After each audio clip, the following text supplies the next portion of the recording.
Hey,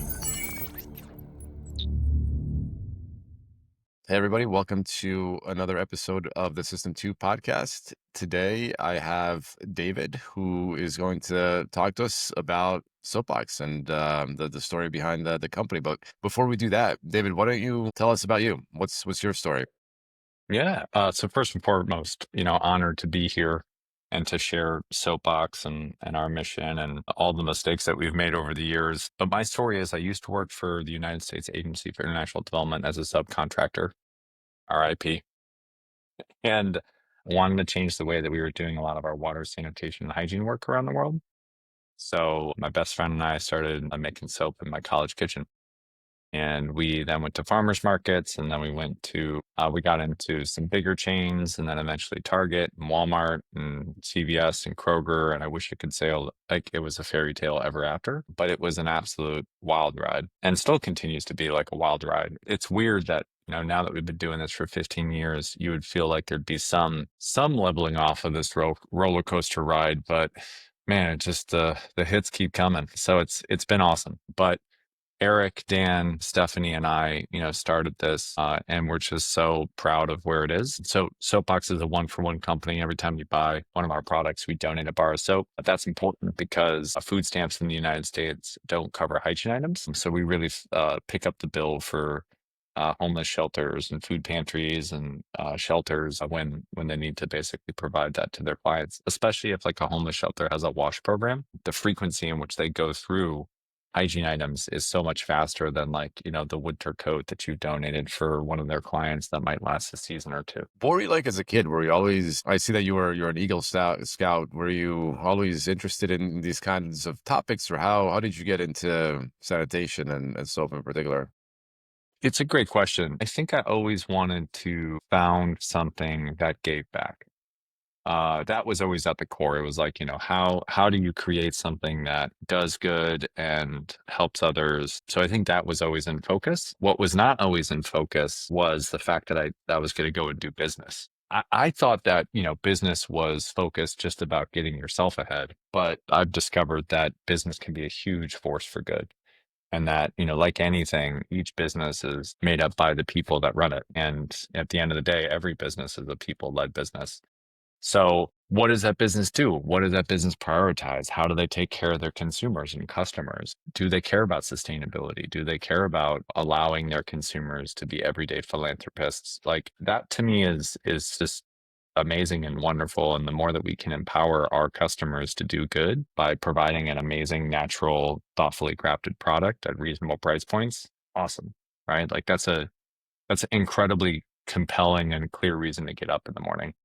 That to me was a big unlock. Like as a kid, I thought I wanted to, go work for a not-for-profit, or I thought I might want to be in the public sector. And it was finding out that, throughout my whole life, I had been on all these entrepreneurial ventures and like starting candy stands or local newspapers or whatever it might be. And it really was just finally putting all the dots together in college where I was like, I'm meant to be an entrepreneur. Do you remember what inspired you as a kid to want to do the work at not-for-profit, or to generally do something good for humanity? Yeah, honestly, I think what it comes down to is the greatest joy that I've ever felt is when I'm in the service for others. And I also think that that's great business, right? When you care deeply about your consumer, hopefully, you're going to make decisions that then are rewarded by the consumer, and that customer, wants to be a part of your brand and wants to continue to help you grow and word of mouth expand to other customers. So I think it's always been,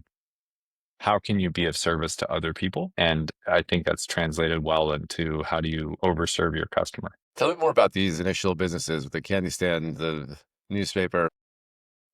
I'll send you a photo of one. My mom recently just sent me. She just had surgery on her foot, so she's going through all these albums, and she sent me a photo of my first business endeavor when I was at like the ripe age of like, I don't know, 9. I'll send this to you afterwards. This entrepreneurial endeavor was me slinging my mom's candy in a like refrigerator box that I just flipped over and cut out and basically like made a little stand.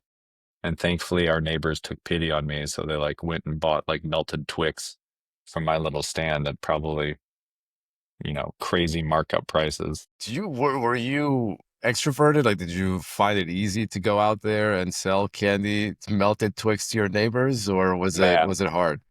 I'm an extrovert on steroids. I think, and I honestly don't think entrepreneurs need to be extroverts. I think all entrepreneurs at some point have to be ambiverts. I think anyone in sales also has to be a really good listener.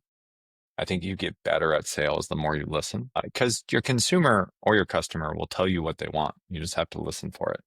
There's certain moments, especially with like innovation. Steve Jobs infamously said, like people didn't know they wanted the iPhone and they didn't know they wanted the iPad. So I think there's sometimes with product development that you have to go to places where the consumer's not going to tell you. But I think by and large, most sales, especially when you're selling something that you already have in stock, whether that be zeros and ones or whether that be a physical product or a service, consumers usually will direct you in the pain points that they have. And then it's about how do you solve those pain points. So to answer your initial question, yeah, I mean, once I started talking, I didn't stop. And that was what you learned that lesson about listening to your customers as a function of that? Like, do you remember becoming aware of like, hey, I could probably sell more candy if I just, like shut up and listen to what these people want? I think what the thing that I listened to, well, I don't know necessarily if this goes back to the candy stand days, but this does go to like other, business endeavors along the way of where I somehow convinced my mom and dad that I should start like a neighborhood newspaper and charge 5 cents a copy, or if they bought the annual edition, it went down to 10 cents a copy. And then, what I didn't factor in was all the printer ink as well as, paper that was going to be required in order to do all this. So, uh, I just always wanted to go out and build things and push harder. A lot of people within the organization today say like, David, you're the pedal. I'm a growth guy. I love building. I love building great teams. I love building things that are meaningful for customers. I love really trying to put a dent in the universe. I think all that and more. It's really I enjoy like the creative destruction process of building, pivoting. Consistently trying. Were your parents entrepreneurs, or do you have any other role No, models? no, actually, so no, quite the opposite. My dad and mom stayed at one employer their whole careers, and my brothers have done the same, more or less. And it's really interesting because like people look at, my family looks at me and they were just like, well, I remember when I was starting Soapbox with my friends and they were like, well, what's your 401k? And I was like, 401k? I was like, we barely have $401 in the bank account. And I said, what do you mean 401k? So I've always been a black sheep of the family, willing to take risks and go and do things, and I think be a little more fearless than others. I think one of the things that I really love about my family and my chosen family is that they're just incredibly supportive. And I hope to do and be there for them as much as they are for me. How are you different from your siblings? You said that you're a black sheep. Like, yeah, how are you guys similar? How are you guys different? Oh, geez. So first off, they're massive. Maybe this is a little bit about the grit of being an entrepreneur, right? Like when your oldest brother wins second place in the world's strongest man competition, and like there was a point where Rob got so big that he couldn't naturally clap. So like you got to think about like, someone builds up their delts, their biceps, their pecs that just naturally like you can't clap. Like you have to kind of like force your way into it like a cymbal crash. Did you force them to clap on purpose just to watch how? That's exactly what a little brother should do, right? I was a little shit for sure. I was just like, let's clap it up for mom's lasagna, and he would look across the table and be like, "What the hell?" But no, the was always tough growing up with, and then my middle brother played offensive line for Illinois State, right? So tree trunks of human beings that like when I was fighting them, and we fought, like I took out my oldest brother's middle tooth. Like we did not like, oh, we wrestled. It's like, no, we fought. I would go into fights being like, this might be it. My brother might take a swing and like, lights out David. For the record, you are not a small guy either. That's So, yeah. Well, to them I am. And I think the running joke in the family is like the food just didn't make its way down the table. So maybe that's like another aspect of like being a little more scrappy. The ways that I am different for sure is I'm way more outgoing. I believe in and really nurture my network. Both my brothers are way more like no new friends types. And I think I see opportunity a lot more than they do. Now, they have tons of skills that I don't, and I wish I had them because I admire my brothers a lot. I've learned so much from them, especially about determination and seeing something through. And, my oldest brother he gets maniacal about something. Like he'll want to know every detail about, this thing that he becomes enthralled in and becomes an expert overnight. And then my middle brother is possibly one of the most determined human beings I've ever met in my life. Like his story is he loved football and football loved him back. Like he was a phenomenal football player in middle school and then high school. And he had something called pectus carinatum, which is an extra growth on your bottom two ribs. It's something in your genetics. And it either pops your sternum out or it pops it in. And it popped his in. And it's really interesting. Like you can take a baseball and put it in some people who have pectus carinatum's chest. And like from a profile view, you can't see the baseball anymore. It literally just looks like a hole. And it's pretty common. It happens to about 1 out of 1,000 people. So his was a very severe case. And then it started putting compression on his heart. So he decided to do an elective surgery because in his junior year, at the beginning of his junior year of his football season in high school, the doctors were like, hey, if you continue to do these strenuous activities and, you get tackled, it could potentially stop your heart. Like your sternum is so close to your heart that this could be life-threatening. So he elected to break every rib in his body and rearrange his whole chest. And basically you have to wear this thing that basically looks like like a 6-inch box from your chest, wired your ribs, like holding it like a piano string, all of them out so that it heals in a much bigger cavity. He elected to do this Holy to shit. play football. So then when he went back his senior year, like his football wrote him, or his football coaches wrote him off. My parents were like, you sure you want to do this? And I just distinctly remember him being around the family table and he like pushes the chair back and said some really foul language. And he was like, the whole point of the surgery was to play football. Of course I'm playing football. Right. And he just proved everyone wrong. Like everyone wrote him off and just was like, you just went through all this. You sure you want to like actually go do football now? And he worked his ass off, became captain of the football team, got a full ride scholarship at Illinois State, and had the chance to go to the NFL combine and was just like, I'm done. Like I prove it to myself. I'm good. I'm not great, in terms of his expectation. And then also he was like, I don't want to necessarily go sit on a bench, make decent money, right? Like the people who sit on the bench are still millionaires in the NFL. But he was like, I'd much rather, go into business. So that absolutely as a role model. And one of my all-time favorite quotes that he says is they'll like you when you win. And to him, what that meant was people will, say disparaging things or, they won't believe in you until you prove them wrong. And then they'll be like, oh, I always knew you would do it or whatever, they'll want to hang out with you it's like Oprah's quote, you can't ride in a limousine if you're not willing to walk a mile after it breaks down with me. So I think, and I'm butchering that quote, but essentially like my brothers are a huge inspiration for me. I love them dearly. We are all very different, both in size and personality, but I've learned so much from them. That's a phenomenal story. You guys, Isn't it? I think it's It's pretty like good. it's straight up Disney. Like it could be. I'm not talking like it's not one of their blockbusters, right? But it could be one of those like Hallmark made for TV movies. It could crush. Are you guys still pretty close? Super close. I mean, as close as brothers usually are, right? Like my wife is one of three sisters. I am one of three boys. Like they talk daily. I talk to my brothers maybe like once a week, and it's like a sup. How's still alive? Yeah, good. And like that's close to us. That's close. So you gotta remember the one time I knocked your tooth out. So yeah, that's it. Yeah. Well, yeah, actually, yeah. So how that all happened is Rob picked me up and was like throwing me down into a coffee table. So the coffee, all four legs of the coffee table explode out.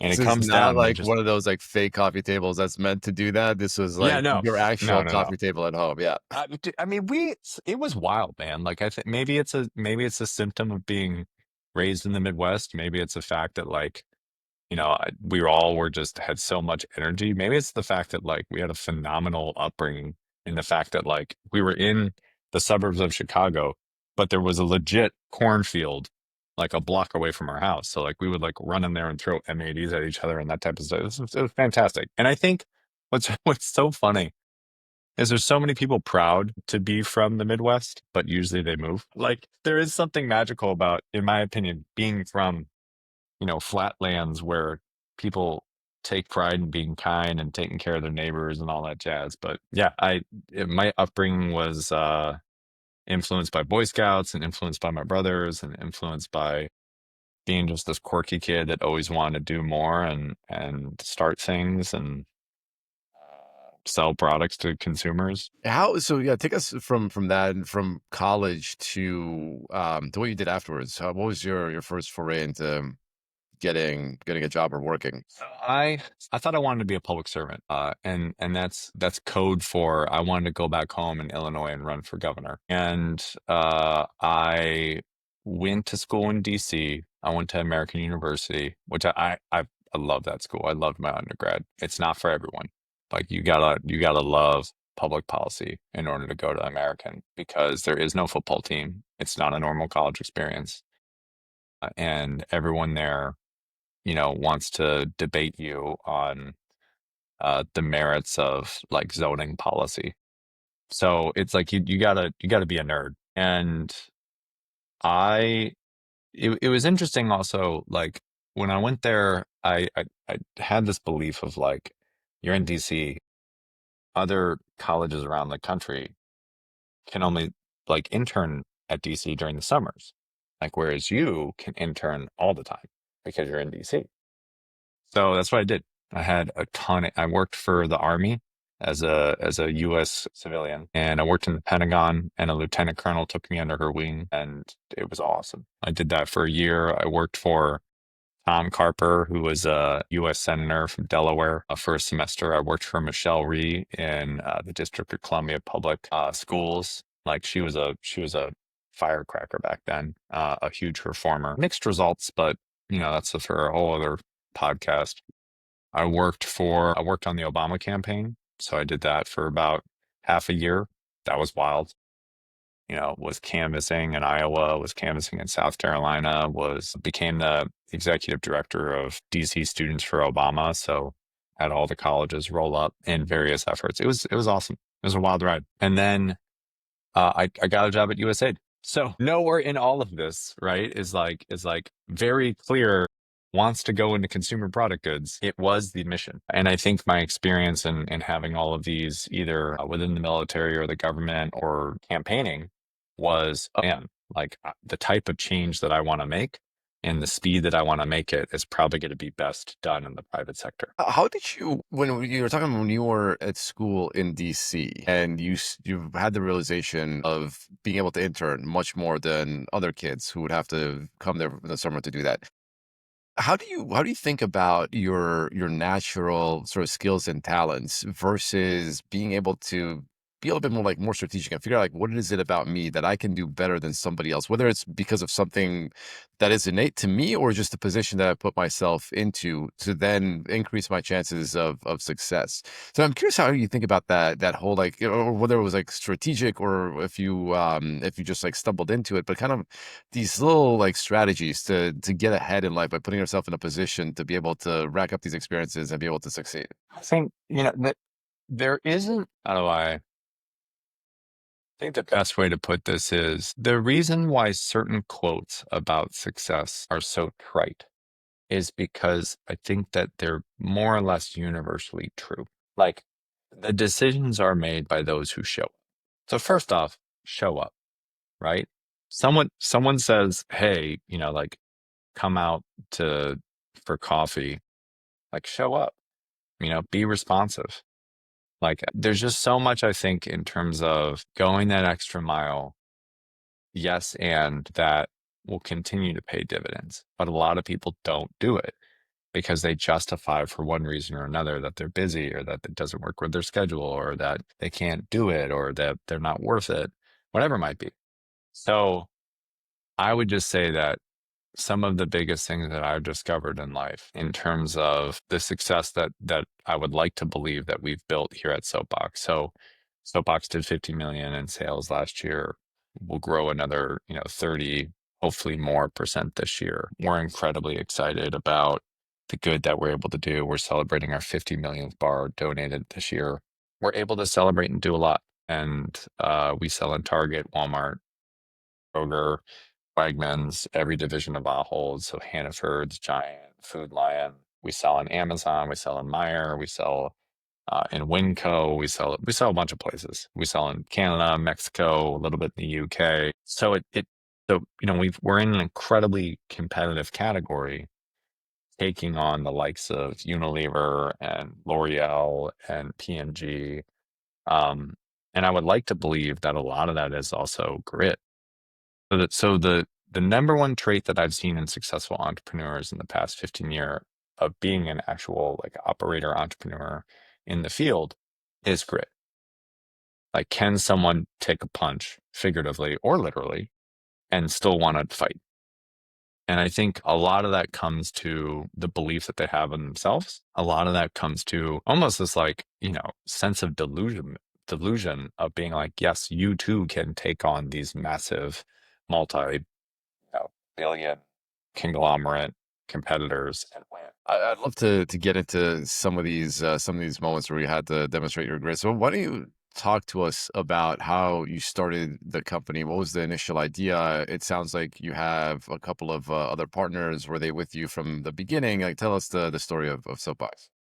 Yeah. So Soapbox started with Eric Vong, Daniel Dahl, Stephanie Apia. And we all did it evenings and weekends until about 2 years after we started. We got into our first Who can you Whole Foods. tell us a little bit more about who your co-founders are? Like, how did you guys know each other?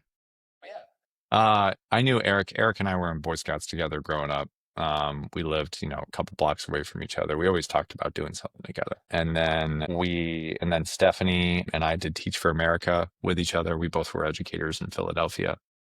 And then Dan Dahl and I went to AU together. So we started basically, I went back and alumni audited a course on entrepreneurship while working at USAID. And I really wanted Soapbox to be a thing.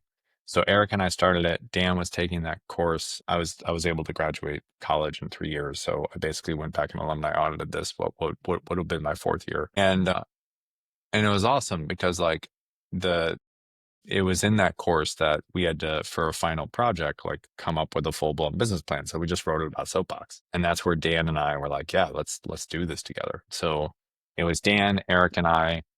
And then Stephanie joined a year later.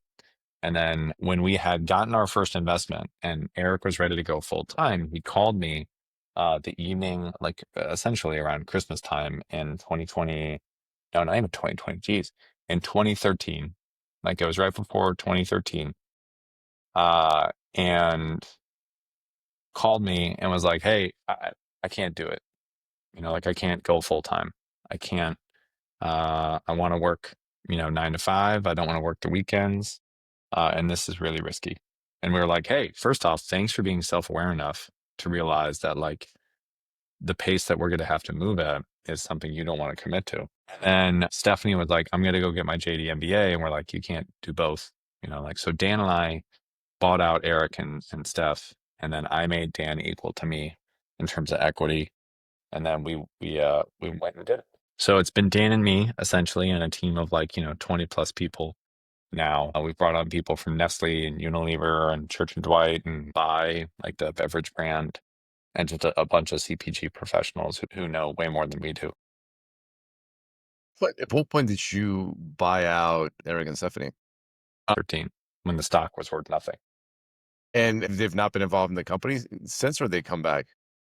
No, I mean, like we're all still really. I mean, essentially, I was one of Eric's best men, and then essentially the same thing with Stephanie. But yeah, we've The most remarkable part of this piece of it is that you mentioned them even from the beginning as co-founder.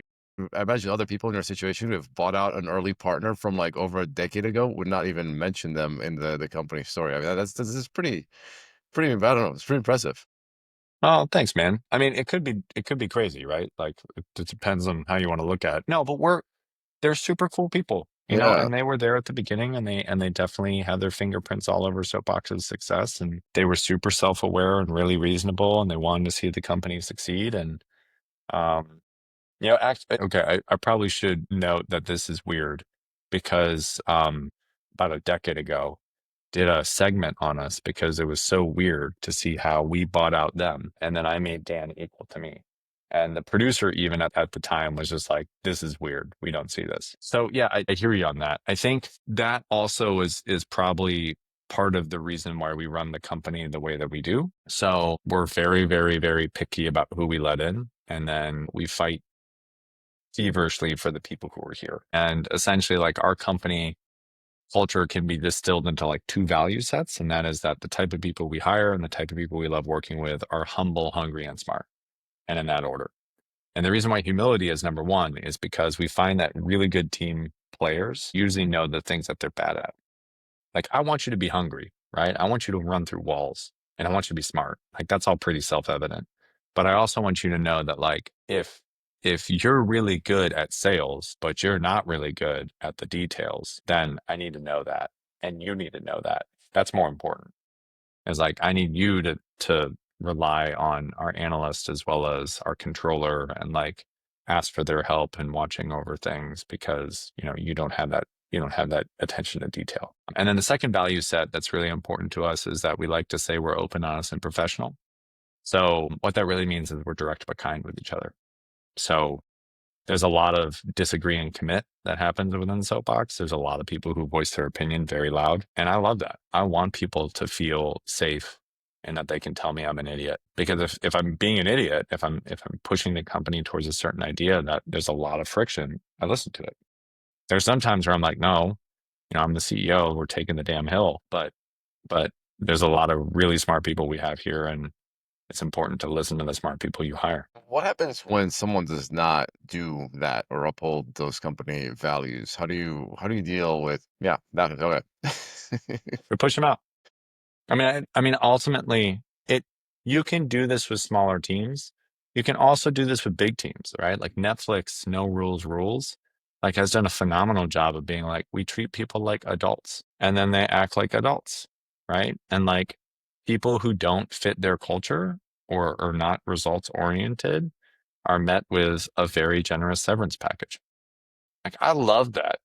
Like I love the idea of like and because I know, like, Drucker's quote is quoted all the time, but like culture absolutely eats strategy for breakfast.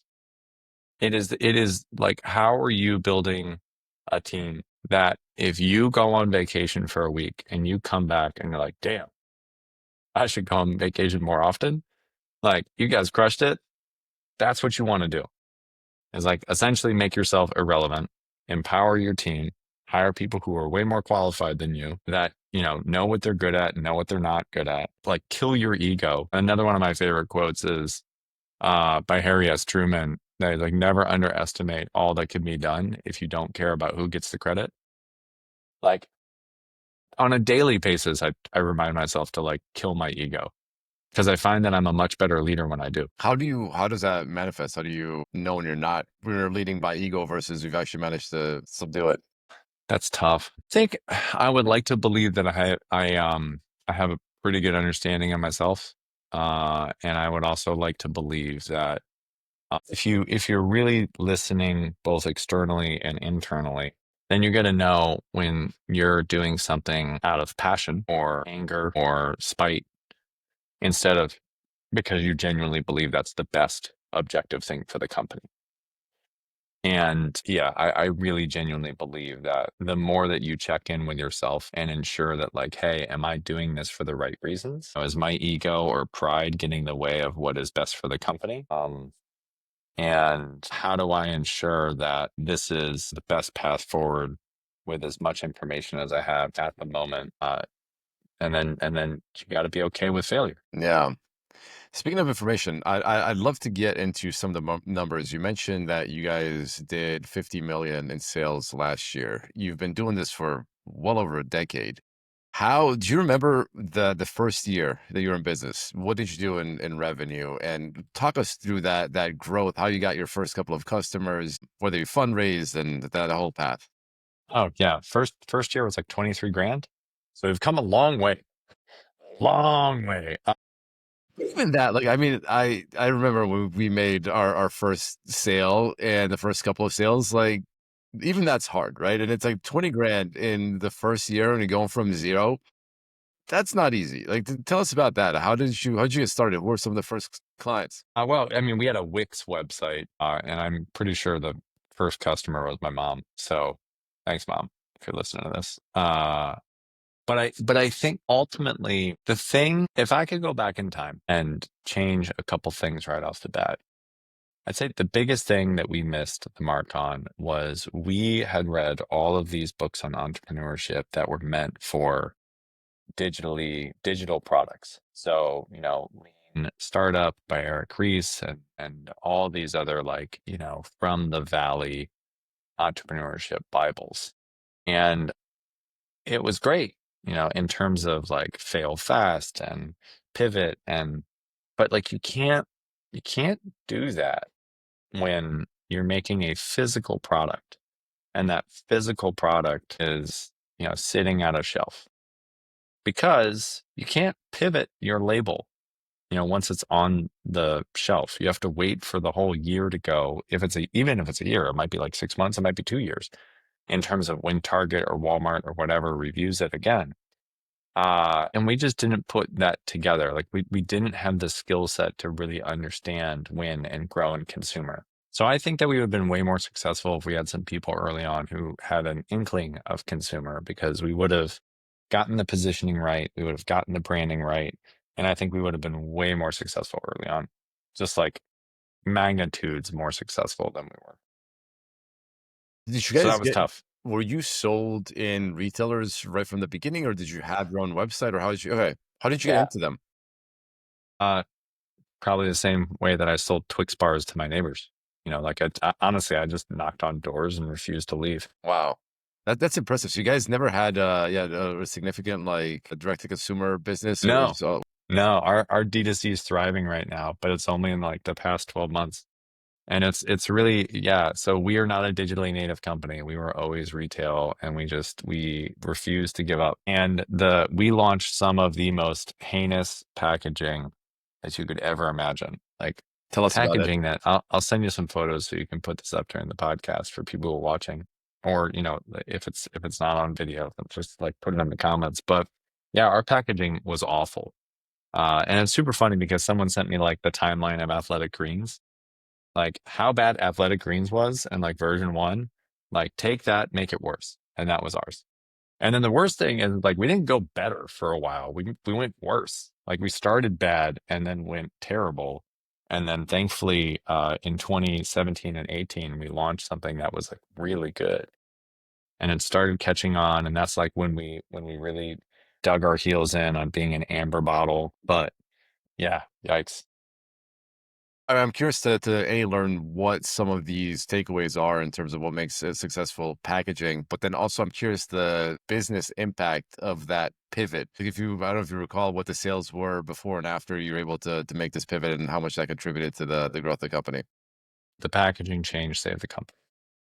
No way. Full stop. Like, but I mean, also like our packaging prior was terrible. Was awful, awful. And now, thankfully we win awards on it. So I, one of my long-term mentors, is a guy named John Rapogel. He used to be the CEO of Burt's Bees. Then he was the CEO of Seventh Generation. Then he was the interim CEO of Lisa Mattress. So he definitely knows what he's doing. I called him back in 2018 when we were deciding, so it was 2017, when we were deciding to like do an acqui-hire fire sale of the company or, continue on and relaunch this new branding. And he basically said, David, rebrands only see like a 15 to 35% lift. And then I sent him the photo of what the branding was changing, and he was like, "This isn't a rebrand; it's a new brand." He's like, it's just night and day difference. So like, what do I know how well this is gonna sell? I have no idea. You know, like, yeah, best of luck. I am not the slightest. Um, yeah, it was awesome to see that level of success after we launched the new branding, and like night and day difference. There was a 425% increase. Well, so you can have those numbers when the initial number is that bad. But okay, so this is 2017. When did you start the company? Yeah. For your listeners who are doing math, 2010. 2010. Okay. We went full time in 2013. So like for about 3 years, it was evenings and weekends, and we weren't fully committed on it. And then from 2013, we took some initial funding in a convertible note, and then took more funding in a convertible note, and then took more funding in a convertible note, and then eventually got to a place where um, we just kept on growing, did our first like Series A, and then almost sold the company in a really bad spot when like everything was declining and we knew the package was failing. What was the revenue at that point? This was 2017. We were hovering around like 2.5, 3 million, like all through like 2015, 16, 17, 18. And then here's another crazy twist and turn for you on this podcast. So we did like 3 million top line in 2018. We did like 6.3 in 2019. And then in 2020, because we make hand soap and we made hand sanitizer that didn't smell like tequila, we did 53 million. It was a wild ride. Oh It was my a God. wild ride. Yeah. So, Wait, so you went from 6.3 million in 2019 to 53 million it was in a wild ride. 2020 when all these other businesses didn't even know it was. Okay, tell me more about that. What was going through your head? What were part of you must have been really. We didn't sleep. Essentially, we didn't sleep. You know, we didn't, we just heads down. We're like, oh my God. Just do as much as you possibly can to build and grow and ensure that constant supply. We were supplying Starbucks with hand sanitizer, and so we were doing CVS, Walgreens, Rite Aid, RIP. A bunch of retailers, Wegmans, tons of grocery stores, and it was insane. The whole thing was insane. Was part of you able to enjoy and celebrate that success, even though it's at the expense of a global pandemic and all this extra work? Yeah, well, I think the thing that Dan and I, my co-founder, and like we went through that, and that was hard. That was really hard. And essentially, like when most people were locked down and watching like Netflix, we were not. Like we were working 24-hour days. Like it was insane. Like it really, I'm not exaggerating. Like it was insane. But we also realized that there was an opportunity to do a lot of good. So the other thing is we prioritize hospitals and medical clinics first. We got them a bunch of product. Then we started prioritizing any type of like first responders. And then we moved to our customers. And what was really interesting is that like when it was still thought to be a waterborne virus, a lot of people were so focused on hand sanitizer.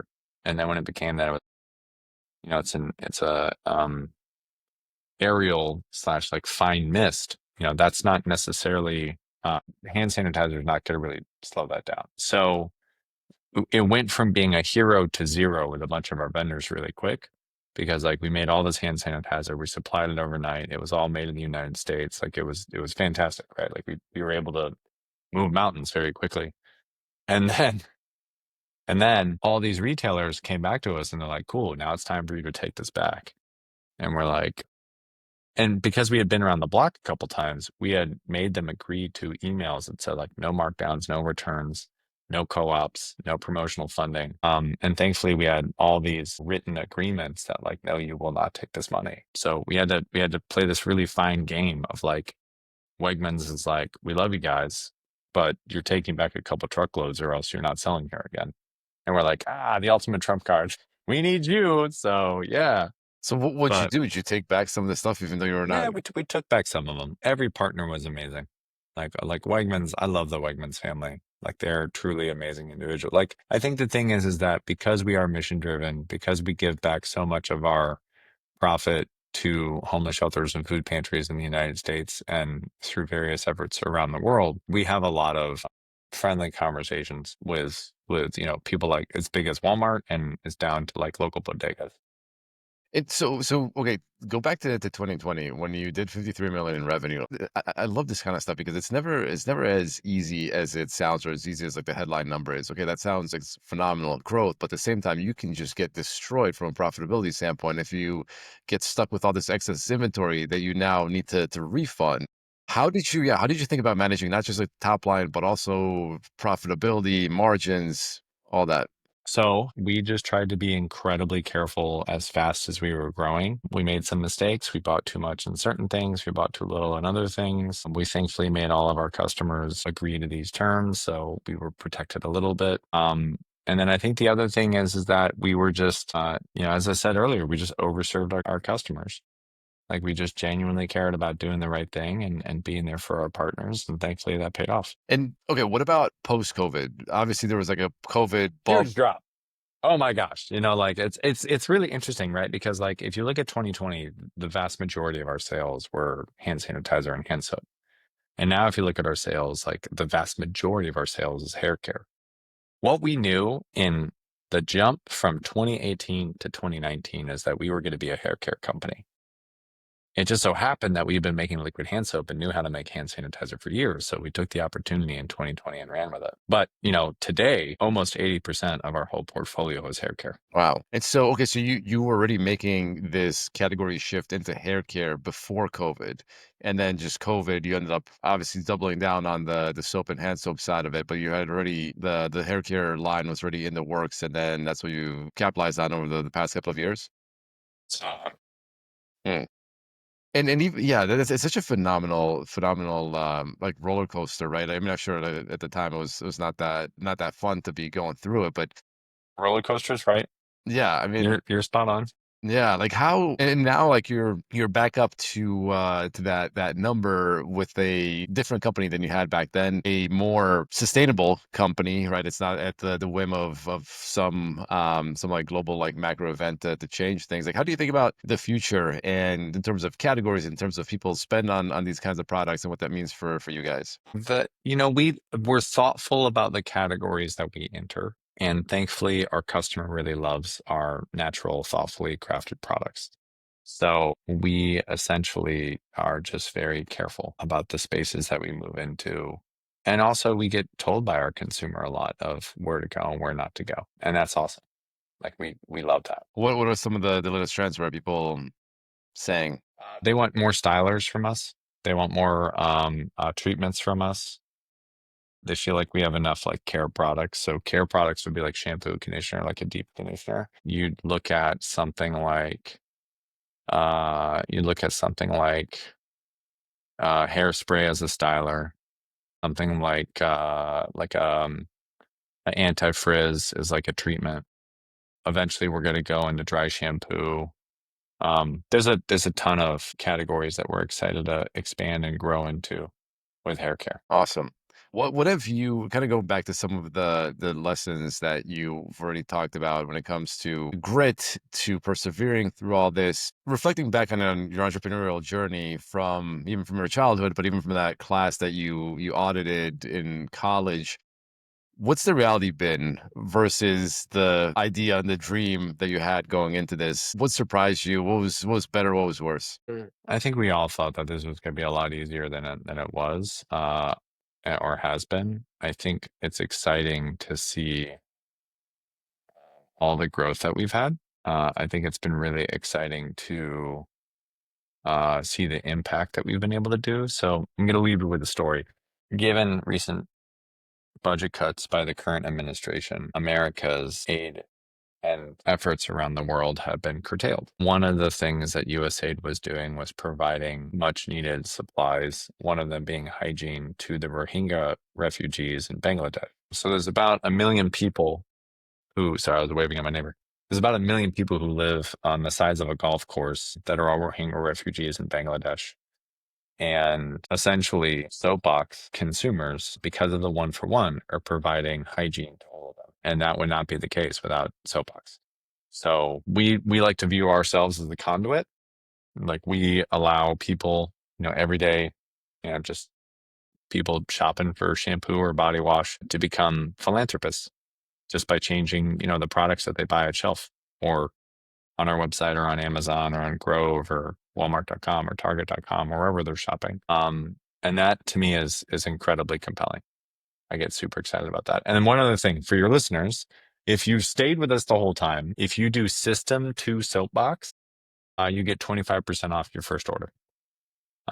So just system, just like the name of this podcast, System2, and then Soapbox, Soapbox. Would love to give you guys 25% off if this is the first time you heard of the brand and you want to try it out.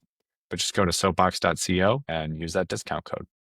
Well, yeah, thank you so much, David. I will definitely use the products. I'm excited to try them out, and it's also a great cause. So it's been a pleasure listening to you and hearing this story, and I'm excited to see what happens next with the company and with you. So thank you so much for joining me today.